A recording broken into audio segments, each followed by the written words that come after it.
Thank you, batchmates. You may now take your seats.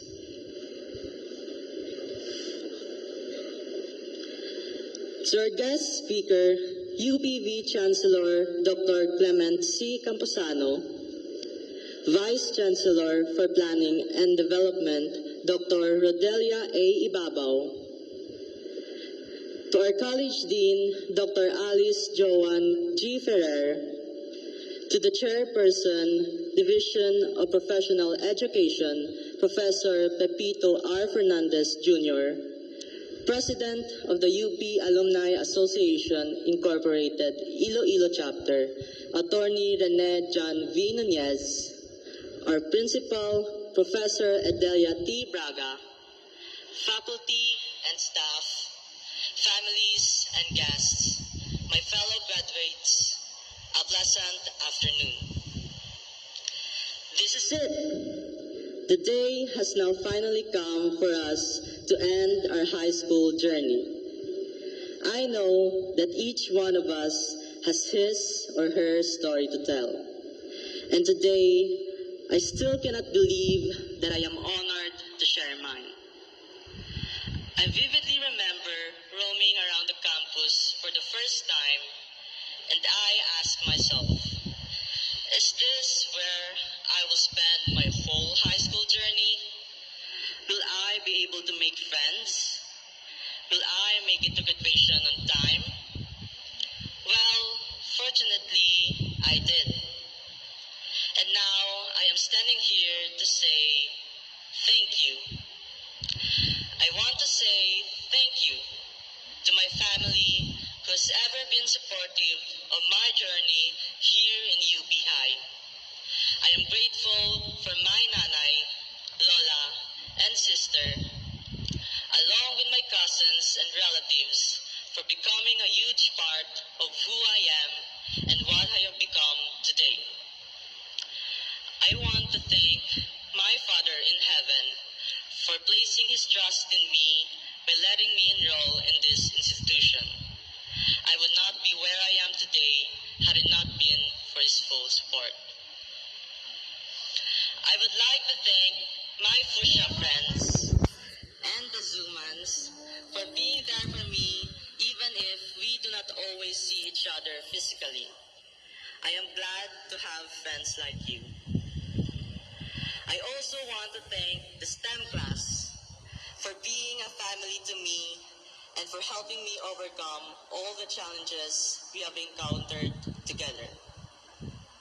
Also, I would like to thank the faculty for a fun and bittersweet experience under your classes. And thank you to the UPHSI Batch 1983 for supporting me as a scholar since grade 9. Last but not the least, thank you to the Batch 2023 for being the best batch ever. Although I did not have the opportunity to be acquainted with you all, I am still grateful for the friendship and the experience that I have had with all of you. Especially since I consider you all to be my manangs and manongs. Of course, I would like to thank all of the people who I have been honored to meet that contributed to my character and aided in my quest to become a better person. A better person, I say, but what does it take to be a better person really? Academically, physically, mentally, or socially? I know that some of you are better writers than I am, better speakers, better thinkers, better leaders, more compassionate and empathetic, more progressive. And I want you to think that you deserve to be acknowledged, that you deserve to be praised. All these years, I thought to myself, how can I be like them? Take note, emphasis on the word like. It took me a great amount of time to realize way back then that maybe I should not try to impersonate others. Yes, I can try to be like them, but that only burdens myself and the people around me. With each sacrifice and hardship, I wondered, is it really that worth it to bury myself more with self-loathing from all the times that I had to prevent myself to try something in fear of failure? Of course, no. Maybe it was a regrettable action to ask myself, who am I? What defines me as a person? Standing here, I also question, did I put the right amount of effort to deserve this? Maybe, or maybe not. Still, I work to at least distract myself from all these thoughts and existential questions. Well, I think K-pop, K-drama, anime, and games for that. Extracurricular activities also help me distract myself, juggling between academics, kundiman, and miag-aw com RCY. In my whole high school journey here in UP High, I learned that nothing is ever set in stone. Or should I say that change is constant.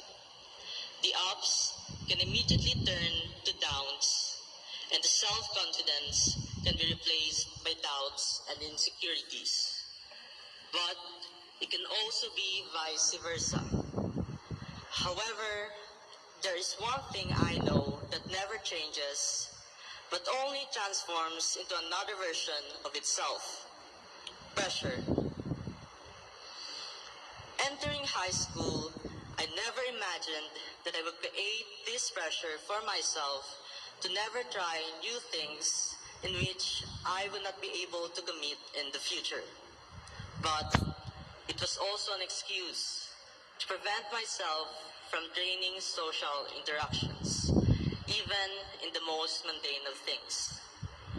I remember the first time that I ordered in the cafeteria when I said, "There walang akin kajata." The people in line with me were bewildered by the way I pronounced my sentence. "There wagid," Tita answered back. And I responded, "Ta," with no hesitation. I was shocked when the people around me chuckled, probably because I just exposed to them that I do not reside in the city. That was when I realized that Hiligaynon was the language used here, not Tiniraya. Nonetheless, I considered that memory as one of those learning moments that I get to experience here in this institution. Moving on, I get to experience my freshman year still stuck in my shell. It's not like I was keenly focused on academics at the time, but it felt like I just had to survive. Still, it was so difficult since I was so far from home. But I was glad to have made friends with everyone at the time. As I continued to move up, I was beginning to explore myself and trying to step out of my comfort zone. Yet, my schedule was so hectic that I cannot believe I survived waking up at 5 a.m.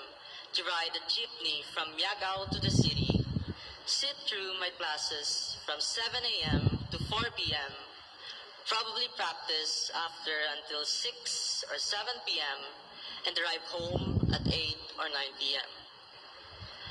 It did not even stop there, as I sometimes needed to go to a computer shop to do my remaining work up until midnight.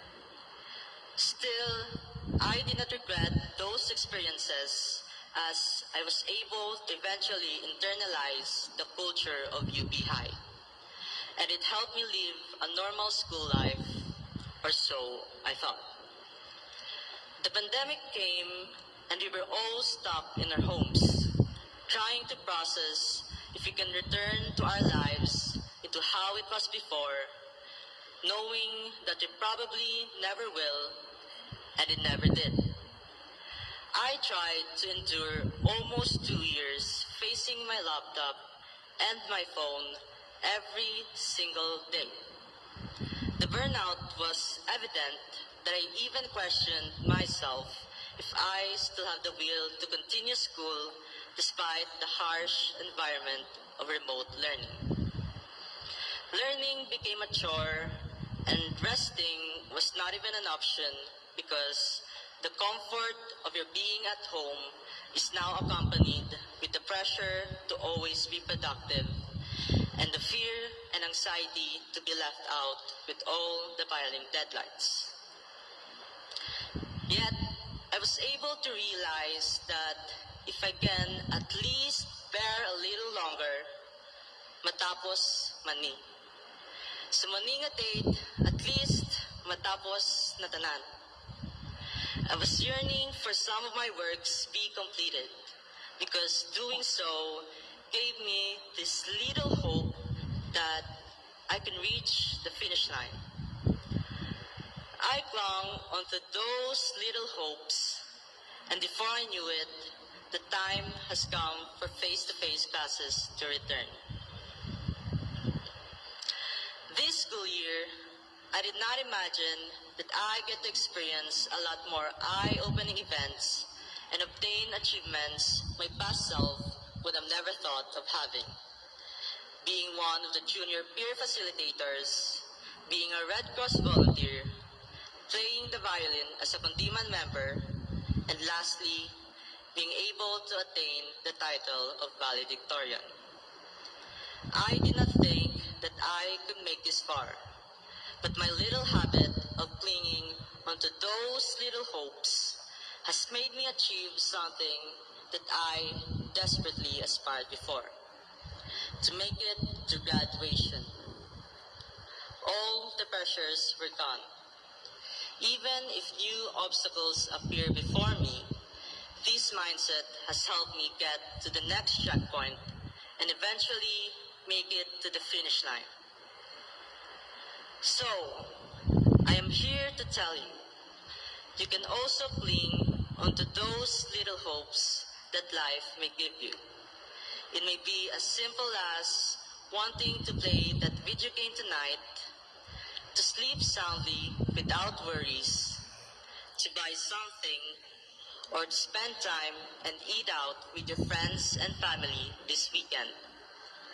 Then, it will surprise you that you have come this far and that you have become a better person. My fellow graduates, we have already finished the race for this chapter of our lives, and it's now the time for beginning another one. And as we proceed to the next chapter of our lives, know that being a better person really means realizing that we in the past and the we in the present are not the same anymore, and that we have grown when compared to seconds, hours, months, or even years ago. We may not know what this next chapter of our life may bring us. New pressures? Maybe. But I hope this will not stop us from becoming a better person by exercising what it means to be an scholar ng bayan, which is to serve the people while upholding honor and excellence. Once again, congratulations, fellow graduates. Patayon!